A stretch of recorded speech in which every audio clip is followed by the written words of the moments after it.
Namaste friends, this is Sejal Gupta from Mumbai, India, and hope that everyone is doing well.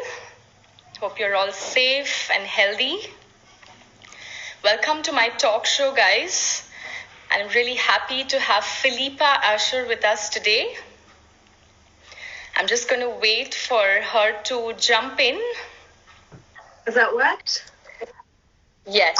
Hi, sorry. No problem. How are you doing, Philippa? I'm good, thank you. How are you? Good, doing good. Good. All right, friends. So I'm going to quickly introduce this woman. She's an amazing lady. Her name's Philippa Asher. She's one of the few certified Ashtanga yoga teachers internationally. She offers classes, workshops, retreats in London, India, and internationally. And she also runs a stunning yoga retreat homestay center in the south of India called Ashtanga Nirvana. You guys should check it out. Nivrata, sorry. Yeah. Sorry. So today, Philippa is going to be touching upon, being a better version of yourself physically and emotionally through yoga. So welcome, Philippa. Thank you. Nice to have you here today with us. Thank you for asking me. Great. So without, taking much of, your time, I'm going to quickly start by asking you a very basic question. That, is yoga only a physical activity? Only a physical activity. Well, Hatha yoga incorporates, I would say, a psychophysical aspect to it. So Hatha yoga is a discipline practice for the mind, the body, the breath, the energetic body, which helps us to attain a one-pointed focus, which is really the aim of yoga. In the Patanjali Yoga Shastra, it said that yoga happens when the fluctuations of the mind cease. So what we're trying to do is to control the mind. So we practice a range of different techniques that can help us to reach the state of yoga. So we practice yoga to reach the state of yoga, to get this inner peace and calm. But to answer your question, no, it's not only a physical practice, but the asana is probably the easiest access point for most people because we can connect with our body. Many of us aren't connected to our body, so it invites us to connect to our body and then our breath and then our mind, hopefully simultaneously. That doesn't happen. That often takes a long time to get that mind-body breath connection, and as anyone who practices Ashtanga asana, they will know about Tristana, this perfect synchronization of breath and drishti and movement. But it takes a long time for that to happen, and when it does, an asana will reveal itself. But until you get that perfect synchronization, so the asana gives us a chance to detoxify and align and strengthen and clean and balance and open the body, the mind, the breath, the nervous system, so we can remove blockages and hopefully get optimum mental, physical health, and then reach the state of yoga.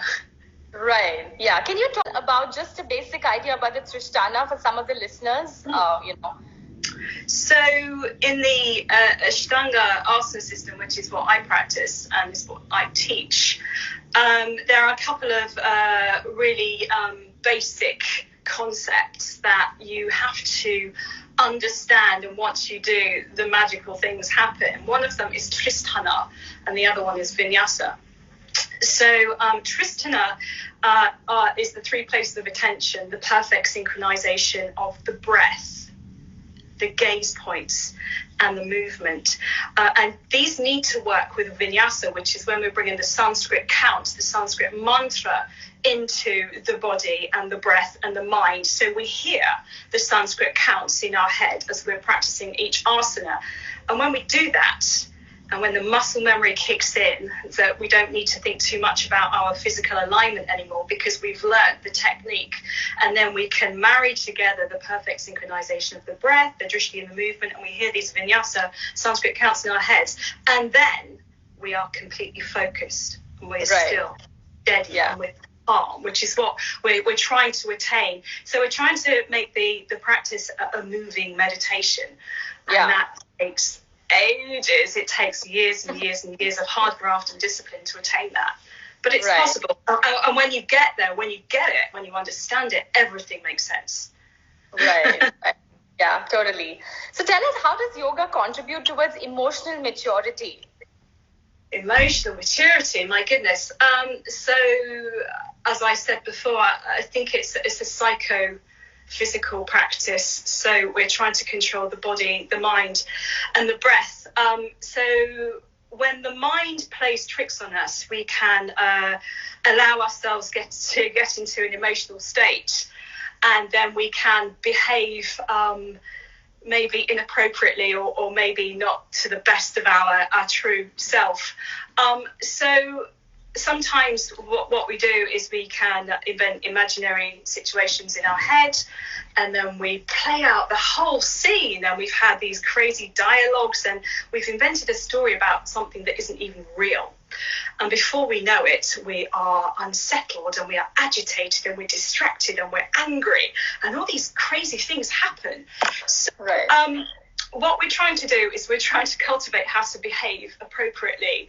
And the 8 limbs of the Ashtanga system invite us to do that, so that we can have clarity, and we can see the true nature of a situation, so that we can respond in an emotionally mature fashion, so that we can act with dignity and grace and integrity. So 8 limbs help us to attain this emotional maturity.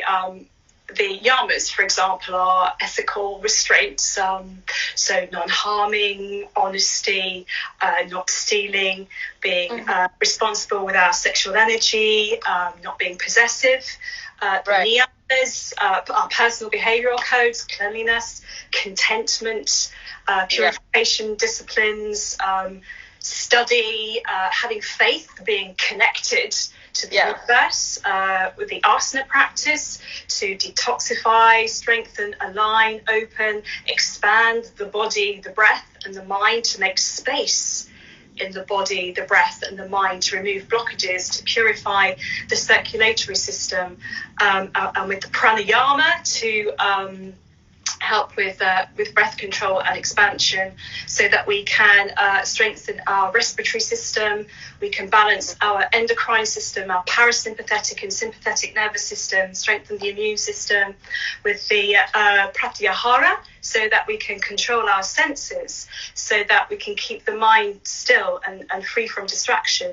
Dharana, which is all about concentration, dhyana meditation, which will help us to reach this higher state of conscious awareness, samadhi, so that we have stillness, calm, and clarity. And hopefully when we have that clarity, we can see the true nature of something, and then we can be more discerning in our response, and hopefully be emotionally Right, yeah. So, it is said that yoga helps us to get in touch with ourselves. So what's the process behind this? Could you, elucidate a bit on this? In touch with ourselves. So in the Patanjali Yoga Shastra, he talks about these kleshas, obstacles that, when overcome, help us to reach our true self, our true nature. And one of them is avidya, ignorance of self. So by controlling our mind, by controlling the vrittis of the mind, the things that cause us to be distracted, we try to have self-awareness, so that we can see the true nature of things. So with the asana practice, that helps us to find this self-awareness, because I don't know about you, but I think the asanas are incredibly challenging, and you have to work really, really hard day after day after day with these really complicated postures, which seem impossible. They seem so hard. But with this daily discipline and determination and one-pointed focus, that whole Tristana aspect, the perfect synchronization of the breath, the gaze points, and the movement, we eventually become free from misalignment, and we become free from dis-ease, and we gain self-belief as the impossible becomes possible, and that's quite exciting. And then we gain courage and the strength of mind and trust in ourselves, and we learn how to trust our instincts so that we can connect with our true nature. I think it's all about having courage to be who you are. And you know, many of us have spent years and years and years pandering to the ideals of something, of being someone that we're not. You know, you have a good degree and do this job or whatever, and then all of a sudden you think, that's not me, that's not who I am. And I think the yoga practice gives us the courage and the resilience and the clarity to recognize who we are and to have the courage to be that person. Right. Yeah. Absolutely. Yeah. Definitely. I think we all go through we've gone through these moments, and we still go through them. Like, you know, the practice it actually reveals the true self, as you rightly said. Absolutely. And also, I mean, everything changes, nothing's permanent, so we constantly evolve and change. So what might have been right for us 10 years ago might necessarily, so we have to be open to change and embrace it, and the practice certainly, I think, gives us the courage and the tools to do that. Right. So what is the ultimate aim of yoga? The aim of yoga, I would say inner peace, stillness, calmness, joy, connection to the universe, stillness. Yeah, true. And you know, a wonderful side effect of that is this optimum mental, physical, and emotional health too. Right. But ultimately, I would say the aim of yoga is to be still and calm. Yeah. Joyful. Right. So, you know, it would be great to hear your journey. You know, tell us a little about your journey. How did you get introduced to yoga? And, you know, how did you stay with the practice for so long? So my mum had this book in the 1970s called Yoga for Health by this guy called Richard Hittleman. And I can remember as a kid copying, I was probably only about 3, copying these shapes, because I thought they were fantastic. And there was a bit of alternate nostril breathing and a bit of sitting in jnana mudra, keeping your mind still. And that really resonated with me as a small child. So I always had that, but I didn't know it was yoga. It was just this thing that I did. And when I went to university, I did my first degree in dance, anthropology, history and performance. So I was fascinated by the body and the culture around what influences movement. I bought this book for 5 pence by someone called B.K. Iyengar called Light on Yoga.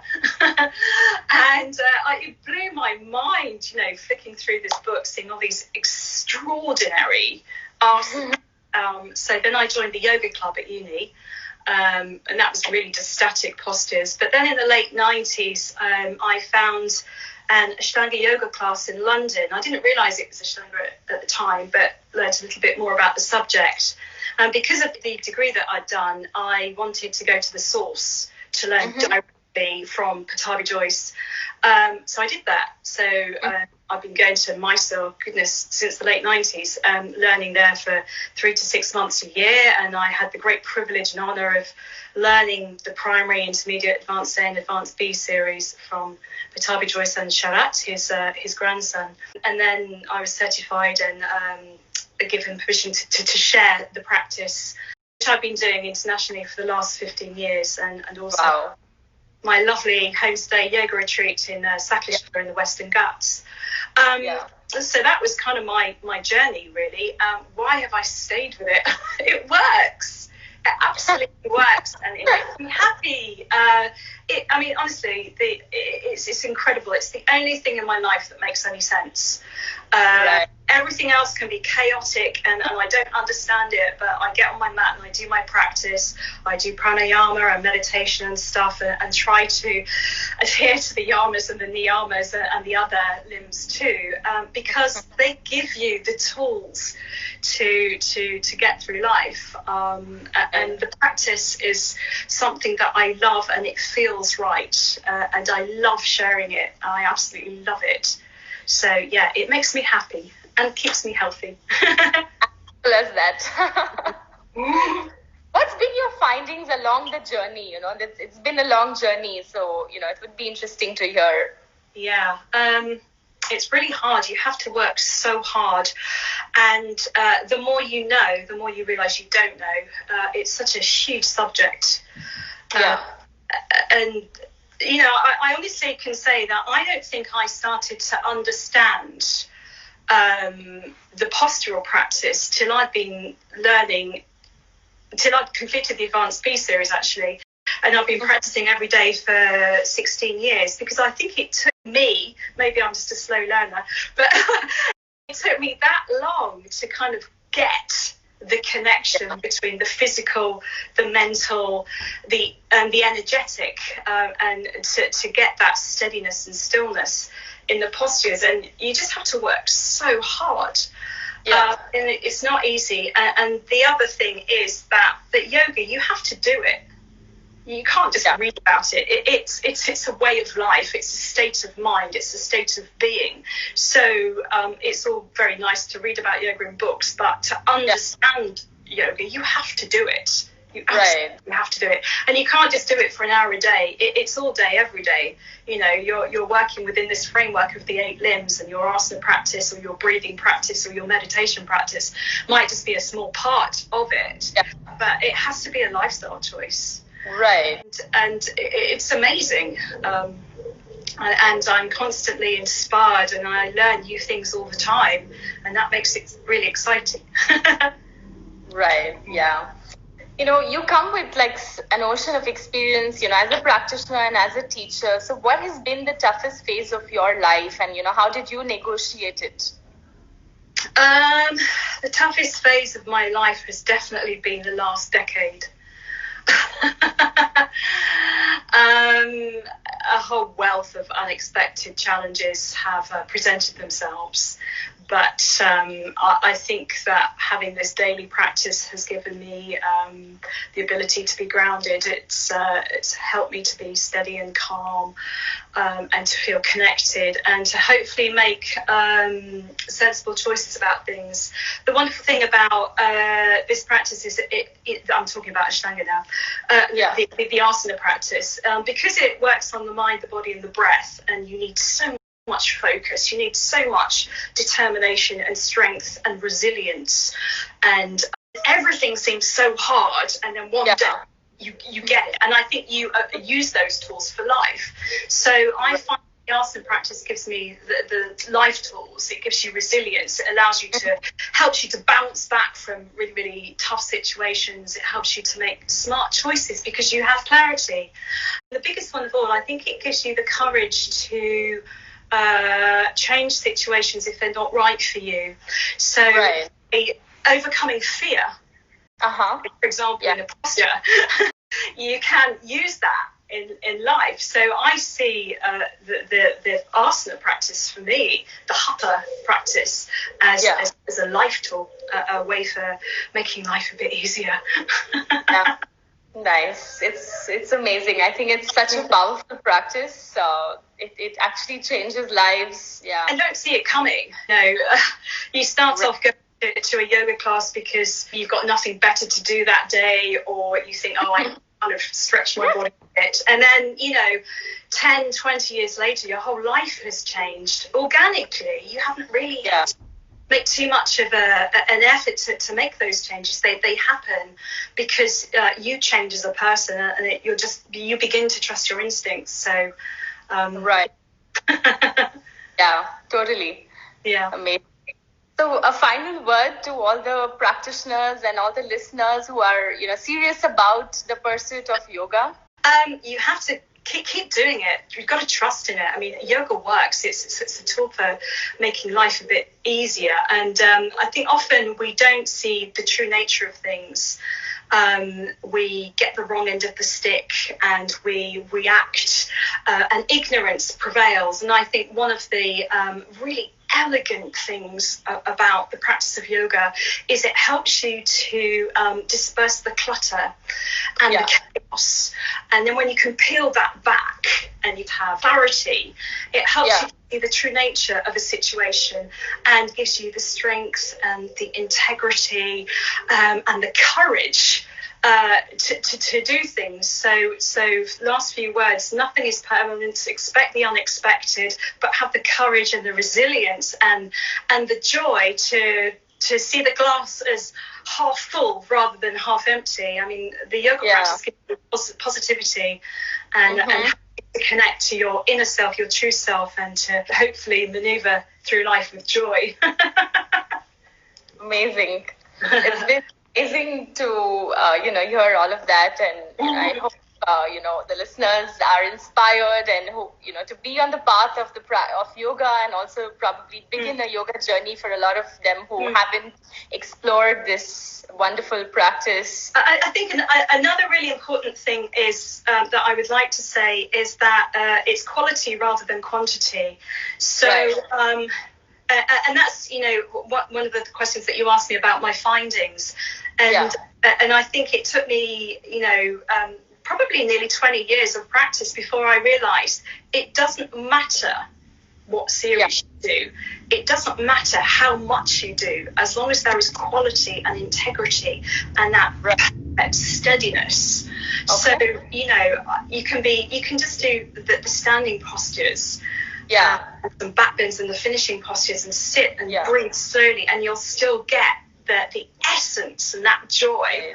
You don't need to bash out 50 postures. It's doing that. That's very important, because I think a lot of times it's intimidating. Social media and things like that kind of like disturb the mind of a practitioner, and you're like, oh my God, I don't think I'm a good yogi, or things like that. So it's about the inner peace and the calmness and the stillness, which you can get from doing a few postures and then breathing slowly. Right, sure, of course. Great, so let's open the forum. Few questions, quick ones. If friends, if you have any questions, you can quickly send them in. We'll just take a few of them. I had a few friends who, asked me about your teaching schedule. Are you teaching online? Are you, are you still doing any kind of program? So can you tell us a little about your current, So yes, during lockdown, I'm doing weekly Sanskrit counted led primary series classes and Sanskrit counted led intermediate classes via Zoom, small groups, followed by pranayama and Q&A chat. I'm also doing one-to-one private sessions. Awesome. And so we can get back in the studio. Awesome. Great. So, Philippa, I think this was wonderful. I think thank you so much for your time, and it was great to have this chat with you. Really insightful. Thank you. Thank you, friends. Just to have you guys listen to us is so inspiring, itself. I hope these talks have been, adding value in your lives in a small way, and I hope you get inspired to stay on this journey and to stick to this practice, because it's wonderful, as you've heard all the practitioners who've been practicing for years. Wonderful. It's magical, I would say. So enjoy your practice, friends, and Philippa, thank you again. It was absolutely lovely. Thank you. See you. Bye. Bye.